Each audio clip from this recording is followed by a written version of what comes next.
How's it going, YouTube? Welcome to the nest. Ron here with Crow's Blades. What's in your pockets? What you have for lunch? I got to know. Let me know what you're carrying and had for lunch in the comments below.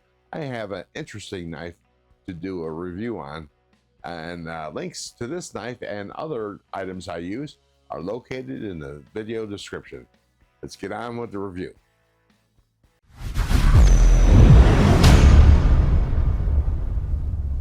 The knife we're going to be reviewing today is the TacKnives Magnificent Beast. I don't know about you guys, but every time I read the name Magnificent Beast, I want to Magnificent Beast. Well, this knife was designed by Shane of TacKnives. The scales have our G10 rock pattern. G10 is a durable, lightweight, and moisture-resistant composite made from high-pressure fiberglass cloth laminate and epoxy resin. I love the way this feels in the grip. It adds just the right amount of grip to it. The clip is titanium, milled titanium pocket clip. It appears to be close to deep carry. Deep carry, but we'll see. I think there's gonna be a little bit showing, and it slides in really, really well. There's a lot of space between the clip and the knife, and you see right there how much is poking up from the pocket, and there is enough ribbage to keep it from falling out of your pants, so you can go ahead and do some flips and somersaults and it won't fall out. At least, I don't think it will, but don't quote me on that. Excuse me. It appears all the screws are T8s all around, which is cool. Makes for excellent taking apart. Now, if you have a screw that seems to be Loctited in and you can't undo it, what you want to do is you want to make sure you're firmly in place. You want a screw tip that is not worn, and you make sure it's seated, and you go a little bit at a time. If it seems to be stuck, you go just a micrometer. Turn to open, and then you go backwards. You go the other way. So remember, it's lefty loosey, righty tighty. So you go a micrometer left and then a micrometer right. And you keep on doing that until it works free. If then you can't get it out, then what you need, best way to do it, I found, is to put your bit in a stationary thing, maybe a vise, or I have a hole here on my board. I stick the bit in, and then I put the knife on it, on the screw, on the bit, and then put pressure just like this. Let's pretend the tip's sticking out from there. Put it down like this, push it down like this so it won't slip out, and then like that. That's as far as you want to turn it. And then you go back, and then you go back a little further this time, and then you go back a little bit, and then a little further this time, and then you go back until it's loose enough to remove. If failing that, then you'll get I've had it work where you dip it in some hot water, a rolling boil on the stove. You want to turn it off, you want to be safe, wear an oven mitt and stick this in until for probably 30 seconds or so to get it nice and hot. Pull it out, give it a little dry, get your bit and try it. I've used blow dryers and also heat guns to heat up a screw, or usually it's a pivot for me, and that has worked in the past. But once you strip the hole, you're out of luck. You're gonna have to drill it out or cut it out. But yeah, so tip for the wise. So the liner Seems to be same color as the blade. Might be stone wash or acid wash. You see, we have a liner lock. The lockup is pretty darn good. But let's look back in here. Maybe you can see it without the light. Or there we go. Did you see the milling holes in there? Try that. There you go. See the milling holes? They do that for weight reduction. And yeah, so it is, like I said, a liner lock. This knife has two modes of deployment. You have the thumb hole, what is called the thumb hole. It's and you flip it out like that. Spider flick or reverse flick. Thumb flick it. You can even slow roll it. Plus, there's also this front flipper, and I like to do the rollover like that. You just take your finger and you do like that, and there's plenty of grip there. You see the jimps are only here, and there's none here on the tip, but I find that usually just tears up my finger. So those are the two modes of deployment. Let me see if I can do it with my left hand. I wonder if anybody has ever thought about taking bets of whether I can or not. But there we go. This one likes to jump out there. Now this is a heavy knife. We'll find out how heavy in a moment, but and a lot of blade there. And the blade steel is 14C28N, and I believe it's right there. You can see it. There we go, which is a good steel. Fairly easy to strap back once dull, and fairly easy to sharpen as well. 14C28N. HRC is listed as 60 to 62. Optimum hardness for 14C28N steel is generally considered to be between 59 and 61, which this falls well into. While it can be hardened up to 62 HRC, this is typically done for maximum edge retention at the expense of some toughness. So there is that. If it's at 62, it's going to be, might be a little more chippy and more prone to break as opposed to bend. As I showed before, the knife is centered in the hole. Let me move this up this way so you can see it even better. And let's give this a measure real quick. Like, the knife is, well, the blade is,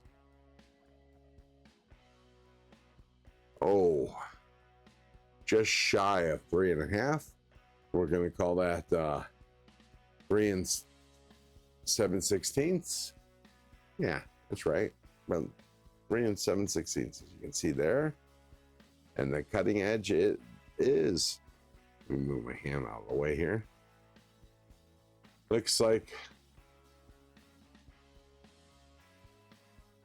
put it at that angle. It looks like 3 1/4, or just under. And the length of the knife is just shy of 8 inches. I mean, just a hair shy of 8 inches.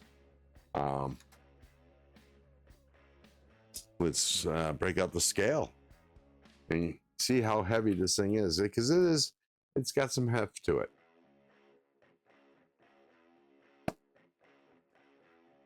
Okay, it weighs a whopping 141.9 grams, and that is 5 ounces on the dot. Like I said, I thought it was a bit on the heavy side. It just feels good, but it feels like, you know, it's not heavy. It feels like you have something in your hand, you know, when you're holding it. It has this nice finger trail, in case you guys didn't notice that, and the jimping is great. It goes from here to the top of the poon and just after, and then this section all the way over here. So you can get maximum control for fine cutting.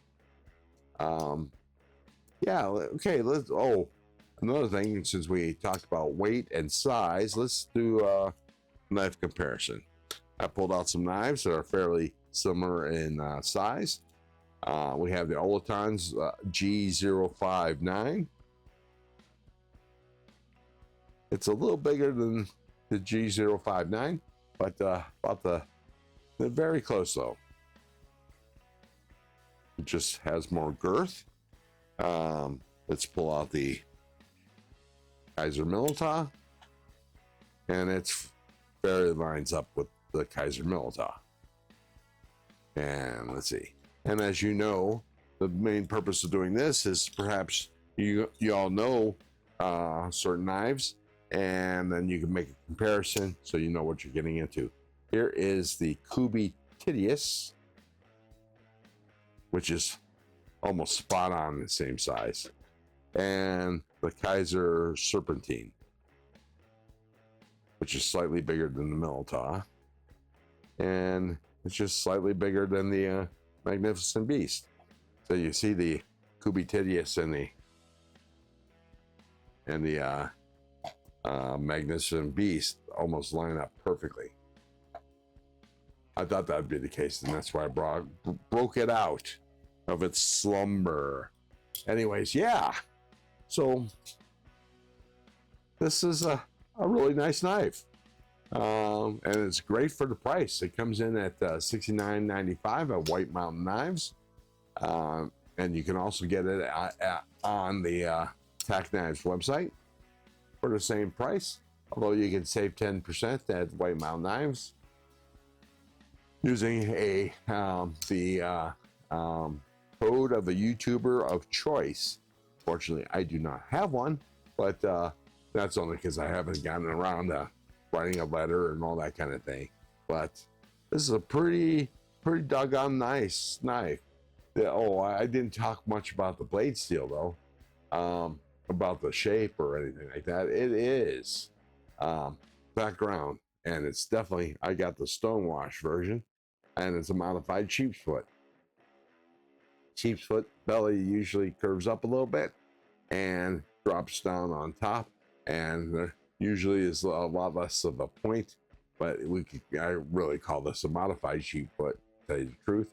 But sheep's foot is one of my favorite type blades, aside from Tanto or I'll tell you, any kind of knife with a poon. It's and when we say poon, we mean like harpoon. So that gives you some idea. So that's it.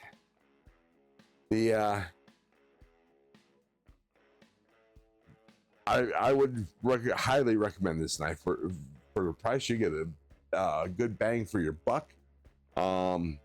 It's a highly recommendable knife if you like the knives of this size. It's not for everybody, because people like to have smaller knives, but that's the way it is. All right, let me talk to you about the Saturday live streams. Normally my live streams are at 2 p.m. Pacific time, 5 p.m. Eastern.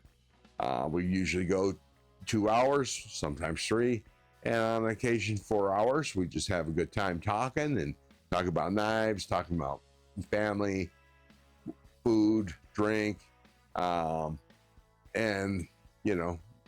everyday life, and it's a good time. You break out your favorite beverage and sit and BS. But primary focus is knives, but not always, and not everything.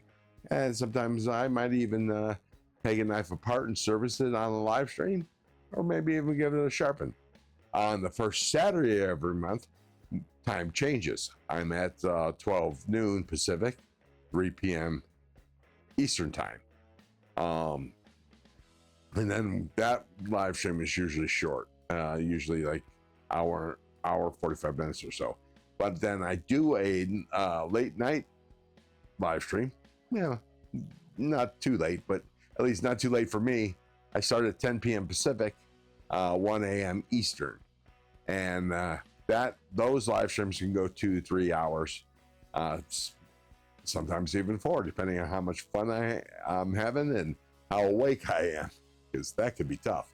But the primary focus there is I do some sharpening and some knife maintenance while chatting with the chat, and then, you know, try to teach them stuff.